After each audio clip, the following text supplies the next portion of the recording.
Hey everyone, welcome back to the accountancy class. कैसे हैं आप सब लोग? आई होप आप सब बहुत अच्छे होंगे। आज हम पार्टनरशिप फंडामेंटल्स के कुछ और एमसीक्यूज़ की प्रैक्टिस करने वाले हैं। जैसे कि आपको पता है कि आपके एग्जाम्स में बहुत सारे एमसीक्यूज़ आने वाले हैं, राइट? तो हमारे कॉन्सेप्ट तो चल ही रहे हैं, साथ साथ हम कर रहे हैं एमसीक्यूज़ की प्रैक्टिस। पहले भी हम पार्टनरशिप फंडामेंटल्स और गुडविल के एमसीक्यूज़ की प्रैक्टिस कर चुके हैं। आज कुछ और एमसीक्यूज़ देखेंगे, बहुत मजा आएगा।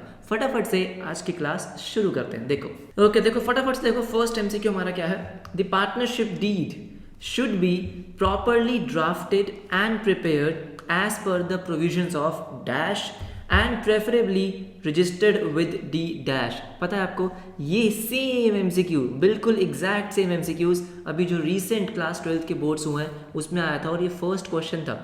फर्स्ट क्वेश्चन बोर्ड्स का ये एमसीक्यू था और मेजॉरिटी बच्चों को नहीं आता था क्योंकि टीएस और डीके में हाईलाइटेड नहीं है, राइट? ठीक है, ध्यान से देखो, एनसीईआरटी में गिवन था तो बहुत सारे बच्चों को ये नहीं पता था। देखो आपसे क्या बोला गया, जो पार्टनरशिप डीड आप बनाते हो, जो ड्राफ्ट करते हो, राइट, वो किस एक्ट के अकॉर्डिंग बननी चाहिए। अब बहुत सारे बच्चे क्या बोलेंगे, sir Indian partnership act 1932।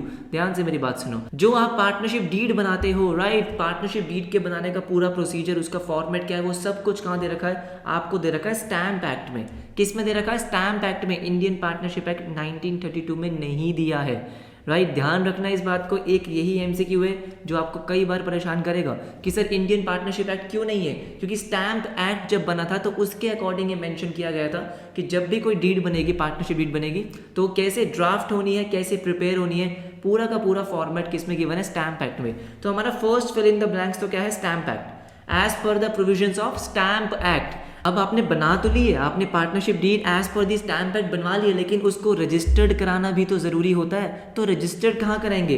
Register of companies में, फर्म्स में, कंपनीज में, फर्म्स में। तो बेसिकली दो ऑप्शंस हैं, कंपनीज में या फर्म्स में। जब आप पार्टनरशिप फर्म की रजिस्ट्रेशन करा रहे हो तो आपको कहाँ जाना होता है? रजिस्ट्रार ऑफ फर्म्स के पास जाना होता है, जो सारे रिकॉर्ड्स मेंटेन करता है कि अच्छा ये एक पार्टनरशिप फर्म है, ये इसकी पार्टनरशिप डीड है।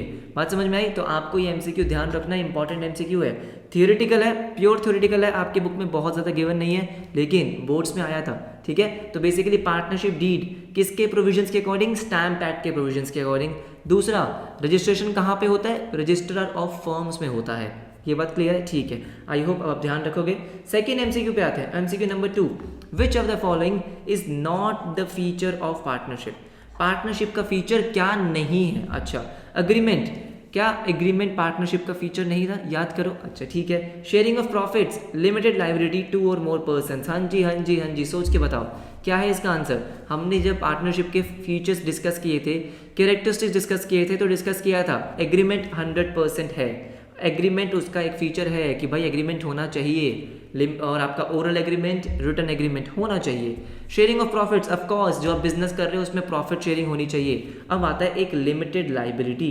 क्या आता है? Limited liability. तो हमने डिस्कस किया था कि पार्टनरशिप फर्म में जो पार्टनर्स की लायबिलिटी होती है वो लिमिटेड नहीं होती है, वो अनलिमिटेड होती है। क्या होती है? अनलिमिटेड। और अनलिमिटेड का मतलब क्या था कि इन केस अगर पार्टनरशिप फर्म अपने डेट्स, अपने लोन्स वगैरह, अपनी लायबिलिटी को पे नहीं कर पाई, तो पार्टनर्स को अपने घर के प्राइवेट एसेट्स, अपने पर्सनल एसेट्स यूज करने पड़ेंगे लायबिलिटी को पे करने के लिए। इसका मतलब आंसर क्या है आपका? लिमिटेड लायबिलिटी, क्योंकि ये पार्टनरशिप का फीचर नहीं है। ये सुनो, बात समझ में आ गई? अगेन बहुत अच्छा एमसीक्यू, आपका आंसर आ गया ऑप्शन नंबर सी। इसी से रिलेटेड एक एमसीक्यू है, एमसीक्यू नंबर 3। इसको जरा ध्यान से देखो। Vinod, Mohan and Rakesh, they are partners sharing profits and losses equally. Their capital balances as on 31st March 2022 are rupees 1,60,000, 1,20,000 and rupees 80,000 respectively. अच्छा ठीक है। Their net personal assets, जो उनके personal assets हैं, that is 40,000, 30,000 and 20,000. The extent of their liability for the firm's debt would be, क्या बोला गया आपको? The extent of their liability for the firm's debt would be. So basically यहाँ पे वो आपसे क्या पूछ रहे हैं कि भाई जब फर्म के डेट पे करने होंगे, फर्म के डेट्स पे करने के लिए पार्टनर्स की लाइबिलिटी कितनी बनती है? जैसे मैंने आपको बताया कि मैक्सिमम लाइबिलिटी क्या हो सकती है? उनके पर्सनल एसेट्स। जितने पर्सनल एसेट्स पार्टनर्स के पास होंगे उतने ही तो वो पे कर पाएंगे। यस और नो? तो यहाँ पे ऐसे एमसीक्यूज देखो, ऐसे जो है मैं आपको एमसीक्यूज करवा रहा हूँ, जो मैंने आपको पहले 3 एमसीक्यूज कराए हैं, वो बहुत ही प्रैक्टिकल नहीं है। मतलब आपके बुक में प्रैक्टिकल क्वेश्चंस गिवन नहीं है, लेकिन ऑफ कोर्स आने के चांसेस इस बार हैं। थियोरेटिकल एमसीक्यूज आने के चांसेस डेफिनेटली है, जो इतने सारे एमसीक्यूज आ रहे हैं। तो इस क्वेश्चन का मतलब समझते हैं। आपको बताया गया कि पार्टनर्स के कैपिटल बैलेंसेस क्या है। कैपिटल बैलेंस का मतलब क्या होता है, जो पार्टनर ने पैसे दे रखे हैं पार्टनरशिप फर्म को, यस और नो, वो तो पार्टनरशिप फर्म डेफिनेटली यूज करेगी, उसमें कोई दिक्कत नहीं है। उसके बाद वो आपको बोला कि the extent of their liability for the firm, और उनकी लाइबिलिटी कितनी बनती है। जैसे हमने डिस्कस किया कि पार्टनर्स की लाइबिलिटी कितनी होती है, अनलिमिटेड। पार्टनर्स के जो पर्सनल एसेट्स होंगे उनको वो भी यूज करने पड़ेंगे। इसका मतलब क्या है कि जैसे विनोद के 40,000 के एसेट्स है, तो विनोद की 40,000 रुपीज की लाइबिलिटी और बनती है। विनोद जब मान लो कि फर्म के डेट पे करने पड़ेंगे, तो विनोद 40,000 रुपीज और लेकर आएगा।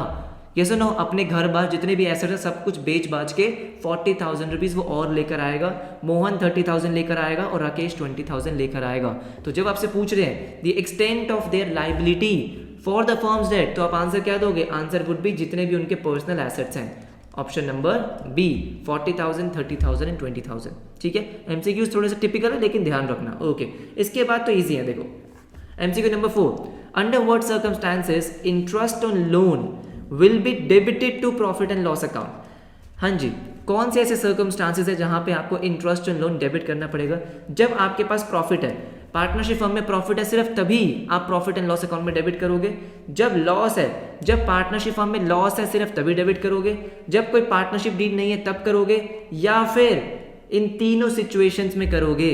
आपसे पूछा क्या गया, क्वेश्चन को जरा समझो।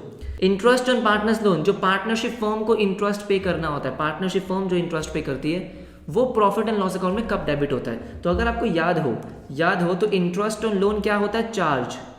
क्या होता है, चार्ज अगेंस्ट प्रॉफिट, मतलब वो हमेशा प्रॉफिट एंड लॉस अकाउंट में ही रिकॉर्ड होगा। बेशक पार्टनरशिप फर्म में प्रॉफिट है, नहीं है, तब भी रिकॉर्ड करोगे, तब भी पे करोगे। लॉस है, फर्क नहीं पड़ता, पार्टनरशिप भी नहीं है, फर्क नहीं पड़ता, इंटरेस्ट तो देना पड़ेगा। तो आंसर क्या है, ऑल ऑफ द अबव। बात समझ में आ गई। प्रॉफिट और लॉस और पार्टनरशिप डीड में लिखा है नहीं लिखा, इंटरेस्ट पे करना ही पड़ेगा पार्टनर को इंटरेस्ट मिलेगा ही मिलेगा, पार्टनरशिप फर्म पे करेगी ही करेगी। That is charge against profit. ध्यान आ गया, ठीक है। हाँ जी, pick the odd one out.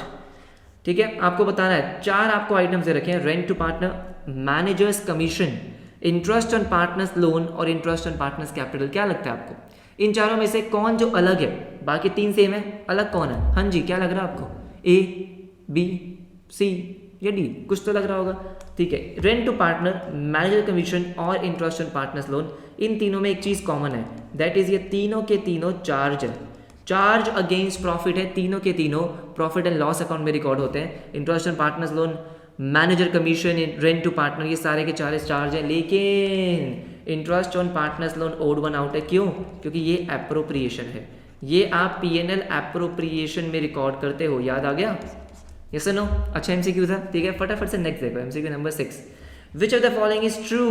इन चारों में से कौन सी ऐसी बात है जो सच है। अच्छा, a minor can be admitted as a partner, सच तो है वैसे, ठीक है। A minor can be admitted as a partner only into the benefits of partnership, सिर्फ बेनिफिट्स के लिए, मतलब सिर्फ प्रॉफिट्स के लिए, लॉसेस शेयर नहीं करेगा। अच्छा, a minor can be admitted as a partner but his rights and liabilities are same as of adult partner, मतलब नॉर्मल पार्टनर की तरह ट्रीट करोगे। None of the above. हाँ जी, देखो बहुत सिंपल सी बात है, इनमें से एक है जो बिल्कुल एग्जैक्ट सही है। कौन सा लग रहा है आपको, देखो मैं आपको बताऊं, सी तो गलत है।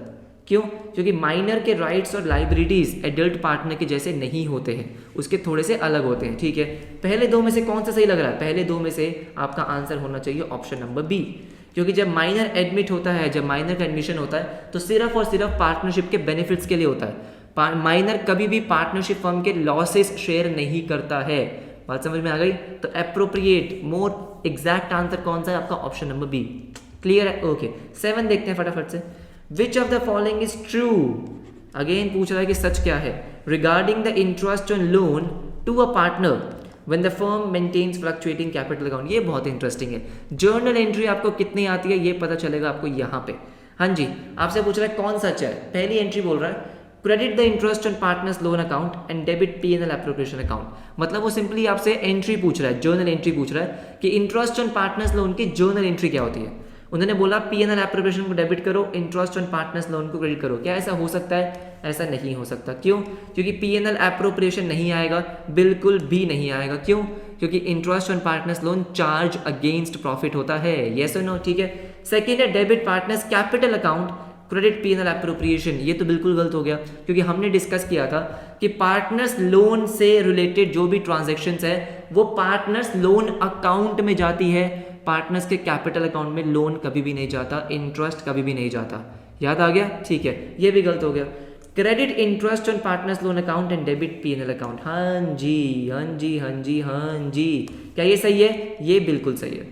क्यों सही है? क्योंकि पहली बात तो चार्ज अगेंस्ट प्रॉफिट है, तो आप क्या डेबिट करते हो? Profit and loss account debit करते हो, profit and loss appropriation debit नहीं करते हो। और interest on partners loan credit होगा, बात समझ में आई, right? Interest on partners loan, या अगर यहाँ पे पार्टनर्स लोन भी दे रखा होता तो वो भी सही होता, क्योंकि अल्टीमेटली इंटरेस्ट आप पार्टनर्स लोन अकाउंट में ही ट्रांसफर करते हो, राइट? तो बेसिकली ये ध्यान रखना है कि कैपिटल अकाउंट नहीं आएगा, पीएनएल एप्रोप्रिएशन नहीं आएगा, पार्टनर्स लोन अकाउंट या interest on partners loan account, और डेबिट क्या होगा आपका? पीएनएल अकाउंट, पीएनएल एप्रोप्रिएशन नहीं। फोर्थ ऑप्शन में क्या था? पार्टनर्स कैपिटल, नहीं पार्टनर्स कैपिटल तो आएगा ही नहीं, तो option number C is the correct answer, okay. हाँ जी, 8th देखते हैं फटाफट से। 8th क्या है? 8th थोड़ा प्रैक्टिकल है, देखो। A and B are partners sharing profits and losses in the ratio of 3:2. A is entitled to a commission of 10% of net profit after charging such commission. ठीक है। B is entitled to a commission of 10% of net profit after charging all commission. हो, घंटी बजनी चाहिए, ठीक है। C, a manager is entitled to commission of 10% of net profit. अच्छा, ठीक है।